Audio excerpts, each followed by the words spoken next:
Welcome to NREI's Common Area Podcast. This podcast is brought to you by the award-winning editorial staff at NREIOnline.com. Let's jump right into this week's podcast. Hello and welcome to the Common Area with your host, David Bodamer. Let's dive into this week's story. Hello, David. How are you? I'm doing well. How are you? Doing fantastic. Living the dream, baby. Living the dream. Yes, it's been quite the, I don't know, how many, 17, 19 months since we've started quarantining? I don't know. Yeah, something like that. It's around there. It's Blur's Day, as we all say at this point. Yeah. What is today's podcast about? So I just thought, for all the recent episodes, basically since March, I've been bringing in guests for conversations. Thought it might just be good this week to take a break from that. And we've had a couple of things that we've published. We did a large supplement that we do every year called the Midyear Outlook. And then right around the same time with that, one of the largest commercial real estate brokerage firm in the country, CBRE, also put out their Midyear market report. So I just thought I wanted to take some time just to talk about, take a step back away from some of like the detailed conversation with guests and just like get a, kind of recap a sense from the industry where we're at this point in 2020 after living through everything we've been living through. All right. So I'm sure there's a lot to cover here, David, but what do we start with today? So I thought, just taking a second to the highest, at the very highest level, like we're getting a lot of the numbers now for the second quarter at the highest level. We saw the devastating numbers about the U.S. economy, like shrinking something like nearly 40%, GDP shrinking about 40% on an annualized basis, meaning it shrunk about 10% for the quarter.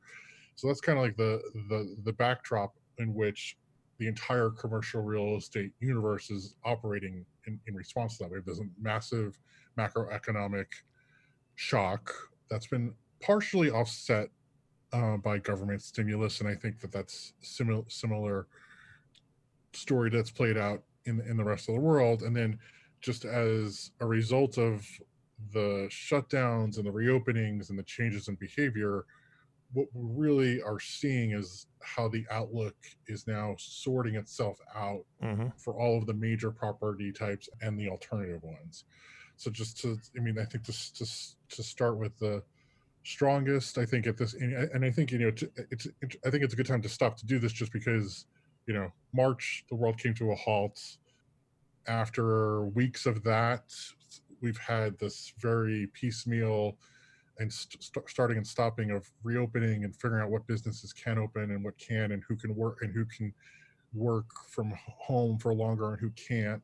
And what we needed to try to understand is what that was going to mean for real estate and what that was going to mean for businesses, who was going to be able to survive, what's that, and then what was that going to mean for who's occupying what kind of spaces. So I think now what we understand, and even though we don't really know the full runway out of the situation we're in, we could pretty safely say that and the industrial sector is kind of the leading performer of all the major commercial real estate property types. Multifamily has held up surprisingly well. The office sector is kind of a big question mark. Retail is in pretty bad shape. And then when you get into the alternatives, it varies a lot. Hotels are also in really bad shape. Seniors housing is a little mixed. Student housing is a little mixed, et cetera, et cetera. So I think that's kind of like where we're at. Like, I think, just to start with the most positive is this fact that because of how we've shifted the way that, and this isn't just a US phenomenon, but a global phenomenon, the way that we've now shifted how we're consuming and how we need to order things and what we're ordering, it's just put even more demand on having a highly efficient and functional global logistics chain. And that's actually meant that the existing industrial properties are all at pretty top occupancies, and it's creating new demands because of some of the new challenges. Because of even, I think one of the big issues that manufacturers faced was, or people that were now doing a lot more direct to consumer business, is that they sold out of inventories. And because of our logistics system had been set up in such a way of, like, this just in time model of, like, being able to get, so you didn't have stuff sitting in warehouses, you got it from wherever it was being produced to the consumer as efficiently as possible. That was all set up on a pre-COVID kind of pattern of consumption. Suddenly, with new demands, heightened demands, new things being ordered, and things needing to go to new places, it created issues for some companies being able to get stuff to customers very fast. Mm-hmm. That creates a bad customer experience. So now what everybody is, like, trying to figure out going forward is, maybe we need some more warehousing space again. Maybe we don't need to just do this just in time system. Maybe we need to have, because the last thing you want to do is make customers unhappy if they're expecting something and they want some, and people have expectations to get it pretty quickly, even amid COVID. And so I think all of that is creating this very huge demand for more industrial space, more warehouse space, more efficient logistics. Yeah, I don't know what to think about that, because any company that has to keep a larger stock on hand, this is a black swan event. It's a pandemic. It's not something that we're certainly hoping it doesn't happen again anytime soon, but how long before the next one, right? So Right. Is it going to be 15 years? Is it going to be 10 years? Is it going to be a year? Now, I'm not talking about a round two of this. I'm talking about a whole another issue, because if people do, or if companies do change kind of the way they have to deal with product on hand, then I can only assume that product prices have to go up. I mean, if they have to pay extra space for warehouse, if they have to do whatever there, I mean, they have to pass that cost on to the consumer. So, what if we don't have another pandemic? Hopefully, crossing fingers, for another 15 to 20 years. Are they going to continue to utilize warehouses worth of space? I mean, let's take toilet paper, for example. Obviously, there was a huge run. People, there was rationing. There's all sorts of different things going on, because it's not like the toilet paper manufacturers had warehouses and warehouses and warehouses full of toilet paper just in case, a bad spell at a local restaurant hit, or a pandemic, right? Yeah, I don't know how that would be solved. Dave, don't you think that the cost would be an issue? Yeah, I think it's going to be an interesting process, because the exact dynamic that you're talking about is the reason I think we went to the reason the just in time model became so dominant, was because you wanted to have this efficient chain, and you wanted to make sure that products were not sitting in warehouses for long periods of time, so you didn't have to pay warehousing costs. If you can reduce that kind of cost, you can get stuff from wherever it's being produced to the end of the line as efficiently as possible. Keep it moving, get it through the logistics chain. That's what everyone's been striving for. Mm-hmm. But I think the dynamic that's happened is, like, the cost of, and I think, maybe I don't want to, like, just hedge, but I think the answer is probably going to be a little bit different, depending on the kind of product you're talking about, or the company you're talking about. But for some of these companies, leaving a bad taste in the customer's mouth around, well, this thing took too long to get to me, so I'm going to go to a competitor in the future. Like, avoiding that is probably worth some additional investment in this additional kind of warehousing that they're talking about doing. It's also a question in terms of the costs for manufacturers or whoever else we're talking about that's part of the logistics chain, is how many markets actually have the capacity for more warehouse space to be built. That's also a real question, I think, going forward. There's already been a tremendous amount of warehouse space added every year in this country and internationally for the past decade. I mean, hundreds of millions of square feet of space. Now we're just talking about potentially even greater demand for it if there are this idea of having some inventory, the capacity to carry some inventory in a warehouse just in case.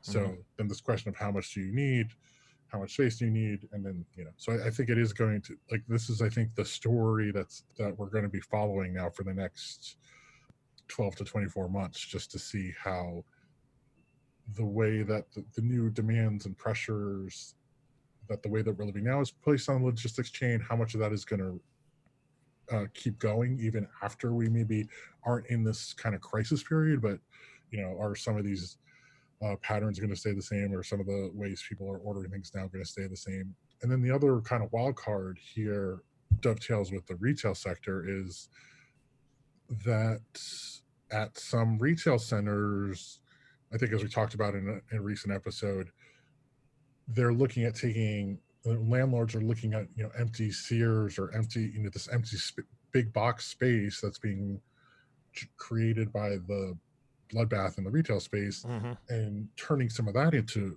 fulfillment, fulfillment or logistics space too. So there's this idea that even some of this order fulfillment will not come out of new real estate, but a repurposing of retail, Gotcha. or a combination of a retail store that's also a fulfillment center, that's going to be a part of this transformation.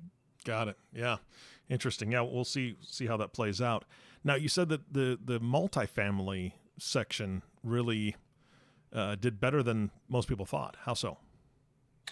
Yeah, so I think this was, I think there were major concerns naturally when millions of people are losing their jobs.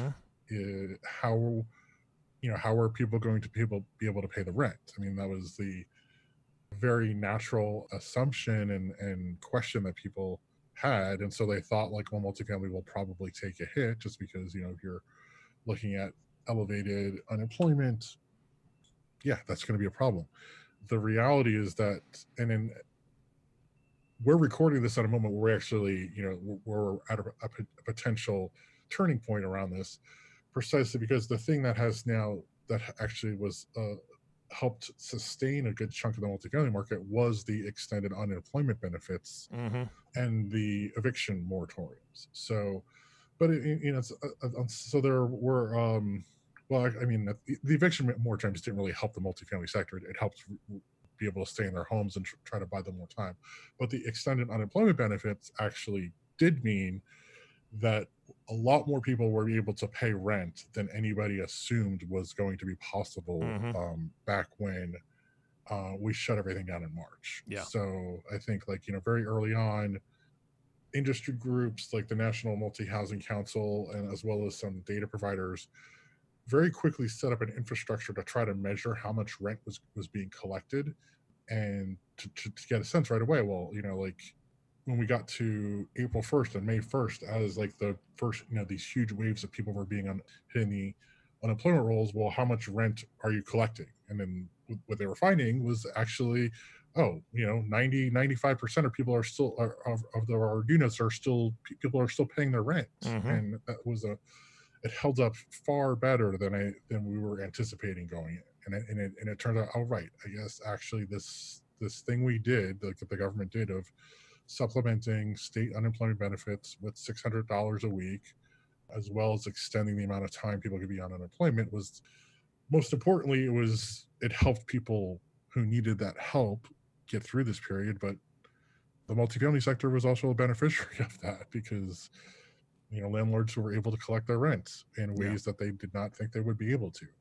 So, and then coming out of this, it's also created, I think there's reasons. So now we are at this period where we're in the middle of waiting for Congress and just, the Senate Republicans to figure out what they want to come up with, and then how is that going to be reconciled with the House bill that was already passed, and how are they going to get the White House to sign on? And all this stuff is, unfortunately, I think from a lot of people's perspective, this is like taking place now after the initial package has already expired. So we're like 6 days past that deadline, as you and I are talking, and it's still unclear when any kind of new rescue package is going to be finalized. So now we already do have a disruption in there is already at least a week and who knows how much longer of time where these extended benefits don't exist. So what this will mean then for multifamily rents in for the rest of the year, I think, is a big question. So that will be a downward pressure. Mm-hmm. But on the other side, I think what a lot of people anticipate is that even, I mean, I think, well, for one thing, a lot of people are assuming that the worst won't happen, that there will be some kind of extended unemployment, so that will help sustain multifamily rents. But then also overall, this period is just going to create more long-term demand for rental housing, and maybe less people buying single-family homes, at least for a couple of years. And then for what people want out of those apartments, it may mean people who are in a decent financial shape are willing to maybe pay for, maybe they want a bigger apartment now, Mm-hmm. because just like getting used to this reality of at least working some of the time from home, so wanting a place, the place that you live, to be able to do that comfortably. Yeah, I mean, I could see that for sure. It'll be, again, there's so many what ifs about working from home with all these different companies, and I'm really curious about how many companies are going to be trying to move locations, because where they're at currently is just now way too big for them, as far as they have way too many offices, and they're going to implement working from home, shared workspaces, whatever that looks like. That could save them a ton on their real estate footprint, and that will mean a lot of change for people in their homes or apartments, or wherever they're working. Yeah, that'll be interesting. Now, retail, and this is kind of switching gears a little bit, but retail, you said, is suffering. And yeah, in fact, you used the quote bloodbath, I believe. Yeah. Yeah, I think it's hard not to, Yeah. see what's going on with the number of chains that have filed for bankruptcy, the number of chains Mm. beyond that who have announced store closings. There are estimates at this point that we could see something perhaps up to 100,000 stores closed by the end of 2020, which is, Jeez. I don't know, I think like 4 or 5 times than what we would normally see in a year. Yeah. And recent years have been pretty bad for store closings. I think we've talked a lot about that. Retail it's not, it didn't come into this period on a particularly strong footing. It was already going through a bit of a reckoning with those same dynamics of e-commerce, and just changing tastes, and changing people's comfort levels with being able to buy stuff and buying more types of things online. So physical retail was already in trouble, and now you have COVID just coming in, and retailers that were struggling that then had to shut down their stores for 2 months. That was just like a death blow. Yeah. So others are like now trying to find their way back, or at least muddle through, and we'll see what happens. Some of the many, I mean, there's probably 24 retailers that have filed for Chapter 11. A few of those are liquidating for good. A few of the others are trying to just restructure their debt and come back. So, everyone is revaluing their real estate strategies and their numbers of stores. But then at the end of the day, what does that mean for, the retail owners? That's not good. Mm-hmm. If you have, the the thing we were just talking about in terms of multifamily owners being able to actually collecting a very high percentage of their rents during this period, that has definitely not been the case for retail owners. You look at some of their reports, and yeah, it's upwards of 50% of in some months upwards 50% of their rent has not been collected, maybe more depending on the kind of property they're doing. Obviously, grocery anchor necessity retail kind of centers, they're doing better because those stores never close. Those tenants are strong. Even some of those, depending on who the inline tenants are, maybe a lot of them were still open too, so they were able to do okay. But regional malls, I mean, regional malls were shut down for a while. Some of them in New York, they still are shut down. Like they have not allowed the malls to reopen here, Mm-hmm. as they have in some other places. So there's a lot of potential for, there's talk of a couple of like real companies that have been institutions in the regional mall ownership space of maybe not making it through this, potentially having to liquidate or or at least file for Chapter 11. So it's rough, and I think nobody foresees that coming back. And especially on top of that, when you think about, we talked about if the economy is kind of limping along, that always hurts consumption in general. When you then throw in COVID, that hurts it even more. So I don't know if anybody sees retail bouncing back very robustly anytime soon. Yeah, that's tough. And like we were talking about before, David, we've got, the office sector. A lot of companies may be looking to downsize because of being able to work at home and so on and so forth. So what do you see there? I think the overall consensus is there's just a lot of question marks over office. It's not as dire as retail, but you are already seeing, and you're going to see, corporations rethinking their office occupation strategies, and that is going to include allowing a lot more flexibility around people working from home, consolidation of office, maybe rather than having a bunch of small offices in various parts of the country, doing more of a regional hub model, larger office space, lower density, but that's partially facilitated by the fact that like a chunk of your workforce is 100% remote. And then for people, and then like you now have this, maybe we'll have a hub where when people need to come in for group meetings or any kind of events like that, they could just go to the regional office, but on their day-to-day they may not be in the office anymore.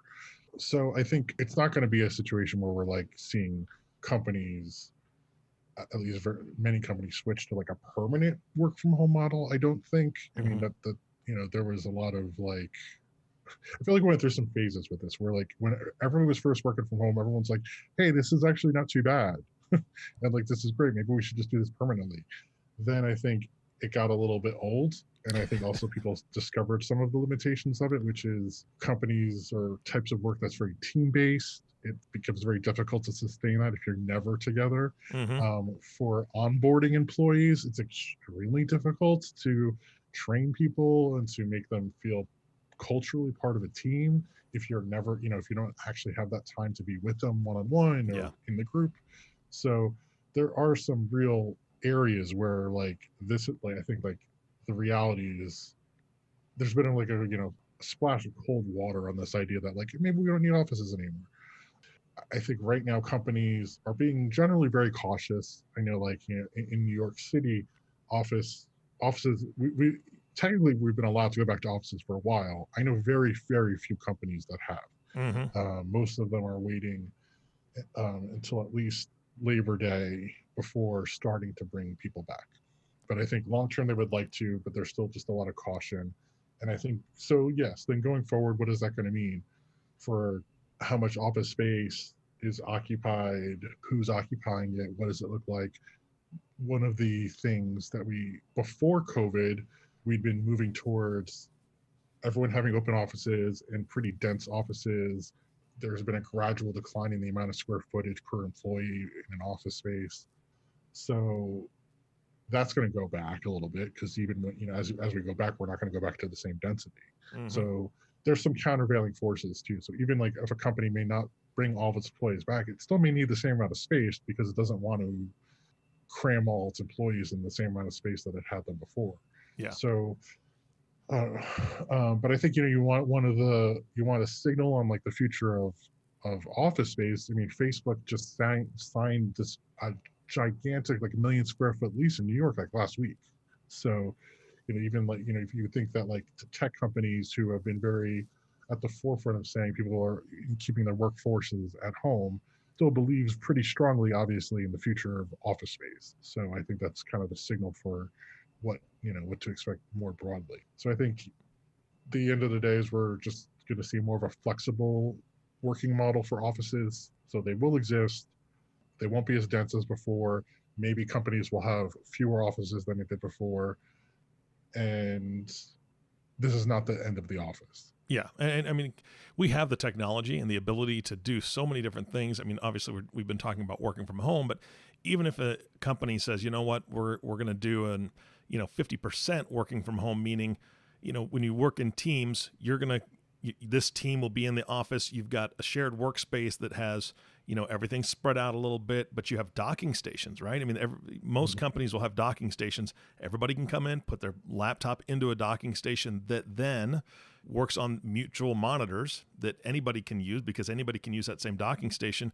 You have that team atmosphere for a week, and then that team works from home for the next week, and a different team comes in, uses that exact same space. That also gives the company the weekend to do a huge deep cleaning to, make sure everything's, sanitary and all that jazz, in addition to all the cleaning they do during the week, I'm sure. But yeah, I mean, there's so many different ways to do it. But the one thing I didn't consider was, like you said, maybe spreading employees out a little bit, that maybe they'll be using the same amount of space, just not having them all in little tiny cubicles or in little tiny work areas that they're crammed in there together. So yeah, it'll be interesting. Again, we can speculate all we want, but we'll see what happens over the next 6, 12, 24 months. Yeah. Now, I know that you want. Oh, go ahead. Yeah, I think we do have, we've got kind of two phases. We have, how we use the office through the rest of COVID, and then we have what does it look like after that. Yeah. So yep. I think those are the two periods we have to look towards for the office sector. All right. And I know you wanted to touch on the alternative space today as well. Yeah, just, we just talked about, kind of did the highlights from the 4 major food groups. Then if we look at the alternative sector, probably still covers about 12 to 15 to 20, maybe 15% of the commercial real estate universe. By that, we're talking about hotels, data centers, student housing, seniors housing. I'm not going to go into depth on all of those. All of this stuff is touched on, I think, that get talked about in both the gallery we did based on CBRE's report, but more importantly in the 2020 Midyear Outlook that we published, which has insights from something like over more than 40 firms, and it covers every single property type, including just about all these alternative sectors. But just not a big surprise, hotels are in really bad shape, and that's not going to change until we have travel, and that's not going to change until people feel safe to travel, obviously. So no business, no group travel, no big business travel, none of that stuff is going to happen until people feel safe to do that. So until that happens, hotels are going to limp along. Data centers, doing great. Partly because of all these other dynamics we're talking about. We're doing everything online, we're doing everything remotely, creating more and more and more demand for data centers. Yeah. Seniors housing, probably not terribly surprising given the realities of how COVID has played out, is dealing with some issues, and dealing with having to, going forward, figuring out how to manage those facilities better, more safely, make people feel safe again about when they need to have someone in a nursing home or assisted living, feeling safe to do that again. I think right now there's a definite, real measured hesitancy for people to want to put loved ones in those kind of places until they feel like it's safe again. So I think that's going to be a process. Student housing, surprisingly, is holding up pretty well, which seems counterintuitive because universities are not all are either doing blended models or not bringing students back right away. But what the off-campus student housing, private off-campus student housing operators, the people we're talking about, what they're finding is that students, even if they're not going to be back in the classroom, they want to be close to the campus. So they're just going to do their digital learning from the student housing rather than staying home. Yeah. They want to be, which, I mean, we'll see what happens with that, because it means people are going to be partying and socializing, all that other stuff. So some of the safety measures that you would think you'd gain by not having in-person classing is going to be mitigated by the fact that the students are still around and hanging out with each other. Yeah. So, so it's going to be interesting fall. But from the real estate perspective, it means student housing apartments are going to be occupied and collecting rents, surprisingly enough. There you go. And then self-storage, I guess another one to mention, they're doing fine as well. Self-storage tends to be a fairly resistant industry just because there's in general, people like, no matter what's kind of happening, people like it can create a need for self. If you need to move, you need to pack up your dorm, you need to, downsize, whatever. There's always like, it seems like no matter what's happening in the economy, it can create some demand for self-storage. Yeah. Yep. Always going to need a place for stuff, right? Yeah. All right. Speaking of stuff, we covered a ton of stuff today. David, thank you so much. Any closing thoughts for today? No, just, I did my best to try to synthesize what a lot of really smart people and have been doing research on and writing about. And so I don't know if I did it all justice, but I would just recommend, if people want deeper insights on any of this stuff, they could look at that mid-year market report that we posted, as well as the mid-year outlook. It's in a magazine format. It's like 60 pages, so it's all, you can download it, you can read it online, but it's got all these submissions from companies around the industry, around the country, that I think it's really worth folks diving into. Yeah, well, trying to condense a book into a 30-minute podcast, you did great, because I mean there's so much in that article. I've looked at it. It is robust. I think it's over 60 pages for sure, but just so much good information. So again, David, thank you so much for the update, and great job today. Thank you. You bet. Bet you're hanging in there. Oh yeah, no problem over here. And I want to thank you, the listening audience, for tuning in and listening to the Common Area Podcast with David Bodamer. If you have not subscribed to the podcast yet, please click the subscribe now button below. This way, when David comes out with a new podcast, it'll show up directly on your listening device. This makes it much easier to share these podcasts with your colleagues. Again, thanks for listening today. For everyone at NREI, this is Eric Johnson inviting you back in 2 weeks for all the stories that matter to you. We'll talk to you soon. Thank you for listening to the Common Area Podcast. Click the subscribe button below to be notified when new episodes become available. The information covered and posted represents the views and opinions of the guests and does not necessarily represent the views or opinions of NREI or Informa. The content has been made available for information and educational purposes only.